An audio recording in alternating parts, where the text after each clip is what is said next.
আজ মাধ্যমিক পরীক্ষার ফল প্রকাশ হয়েছে। সেখানে কালিয়াগঞ্জ সরলা সুন্দরী উচ্চ বিদ্যালয়ের ছাত্র মৃণয় বসাক রাজ্যের মধ্যে নবম স্থান অধিকার করেছে। তার প্রাপ্ত নম্বর 687 এবং 98.14% নাম্বার পেয়ে মাধ্যমিকের নবম হয় সে। তার এই ফল প্রকাশের পর থেকে আনন্দে মেতে ওঠে মৃণয় ও তার বাবা ও মা। পাড়া প্রতিবেশীরা মৃণয়কে শুভেচ্ছা জানাতে ভিড় জমায়। তার বাড়ি কালিয়াগঞ্জ শহরের শ্রী কলোনিতে। বাবা মৃত্যুঞ্জয় বসাক প্রাথমিক বিদ্যালয়ের শিক্ষক, মা মণি বসাক গৃহকর্মী। আগামীতে জ্যোতির্পদার্থবিদ্যা নিয়ে পড়াশোনা করতে চায় সে। তার 6 জন গৃহশিক্ষক ছিল। পড়াশোনার পাশাপাশি ক্রিকেট খেলতে ভালোবাসে মৃণয়। আগামী দিনে বিজ্ঞান নিয়ে পড়াশোনা করে গবেষক হতে চায় সে। তোমার নাম? মৃণয় বসাক। কি পরীক্ষা দিয়েছিলে এবার? মাধ্যমিক 2025 সালের ক্যান্ডিডেট আমি। আজকে তো ফল ঘোষণা হলো, তাতে তুমি কোন স্থান অধিকার করতে জানো? নবম স্থান। নবম স্থান কেমন লাগছে? আমার ভালো লাগছে, মানে আর একটু এক্সপেকটেশন ছিল। এখন দেখি, রেজাল্ট তো এখনো নাম্বারগুলো দেখা হয়নি, দেখি। এই পরীক্ষা দিয়েছিলে, কি আশা করেছিলে? আশা করেছিলাম 689-90 থাকবে, তো একটু 2-3 নাম্বার কমই আছে। তো দেখি কি হচ্ছে। রেজাল্টটা এখনো, মার্কশিটটা এখনো দেখিনি। মার্কশিট দেখার পর বুঝতে পারবো কি হলো। কেমন লাগছে এই রাজ্যের মধ্যে নবম স্থান অধিকার করছো? ভালো লাগছে। আচ্ছা, তোমার এই উৎসাহ কার কার সহযোগিতা রয়েছে এই অবশ্যই, মানে আমার টিচারগুলো অত্যন্ত ফ্রেন্ডলি ছিল। মানে কোনো টিচার সেভাবে জোর করেনি যে তাদের মতো পড়তে হবে। আমাকে আমার মতো পড়তে দিয়েছি, আমি যেভাবে পড়তে দিয়েছি আমাকে ওইভাবে পড়িয়েছি, এবং বাবা মা সবসময় সহযোগিতা ছিল। তো এটা কখনোই বলতে পারবো না আমার একার ফলাফল। এটা সবার সম্মিলিত মিলিত সবার চেষ্টার দ্বারাই সম্ভব হয়েছে। আগামীতে যারা পরীক্ষা দিবে তাদের উদ্দেশ্যে কি বলবো? তাদের উদ্দেশ্যে একটাই কথা বলবো যে পড়াশোনাকে কখনো, মানে নিজের চাকরি পাওয়ার মাধ্যম হিসেবে ভেবো না। পড়াশোনাটাকে আমি পড়তে ভালোবাসি, আমি পড়বো। মানে তুমি যে জিনিসটা করতে ভালোবাসো সেটাই করবে।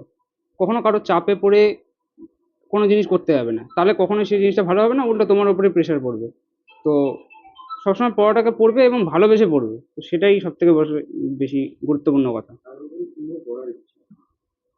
আপাতত 11-12 সায়েন্স নিচ্ছি, তো তার পরবর্তীকালে আমার অ্যাস্ট্রোফিজিক্স নিয়ে পড়া হচ্ছে। না, খেলাধুলা করি, প্রতিদিনই করি খেলাধুলা 1-2 ঘন্টা। ক্রিকেট খেলি। না, ক্রিকেট খেলি ক্রিকেট। কতগুলো টিচার ছিল তোমার টিউশন? 6 জন ছিল। 6 জন ছিল। কতক্ষণ পড়তে? পড়ার নির্দিষ্ট সময় ছিল না, যখন পড়তে ভালো লাগতো তখন পড়তাম। এবং আমি মানে বইয়ের বাইরেও অনেক কিছু পড়তাম, মানে যেটা ধরো মাধ্যমিক কারিকুলামে নেই। মানে এই ধরনের অনেক পরীক্ষার পড়াও আমি পড়েছি। তোমার একটা নিবো দিয়ে আসো একটু বিকাশদা।